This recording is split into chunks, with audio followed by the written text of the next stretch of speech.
দার্জিলিং এ ঘুরতে গেছো বাট কখনো এই ড্রেসগুলো পরোনি, তা তো কখনো হতেই পারে না। যে ড্রেসগুলি দার্জিলিং এর সব থেকে অত্যন্ত একটি জনপ্রিয় ড্রেস, যেটি আজ সোশ্যাল মিডিয়ায় প্রচুর ভাইরাল। কিন্তু কোথায় পাওয়া যায় এই ড্রেসগুলি আর ড্রেসের প্রাইস বা কত রয়েছে সম্পূর্ণ থাকছে এই ভিডিওতে। দার্জিলিং এর ঘুম স্টেশন থেকে কিছুটা দূরে পাহাড়ের উপত্যকায় রয়েছে এই গার্ডেন বা পার্কটি, যার নাম বাতাসিয়া লুপ। যে পার্কের মধ্যে দিয়ে বয়ে চলে টয় ট্রেন।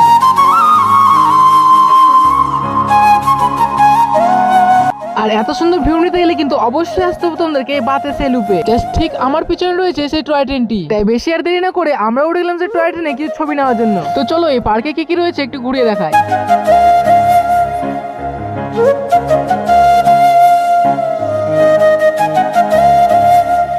আর এই বাতাসিয়া লুপ থেকে সরাসরি তোমরা দেখতে হবে সেই কাঞ্চনজঙ্ঘার অসাধারণ ভিউ।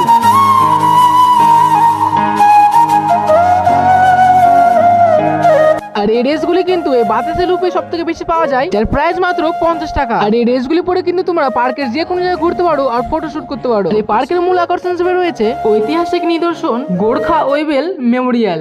তো আজকের মতো এটুকু ছিল, দেখা হচ্ছে পরবর্তী ভিডিও নিয়ে।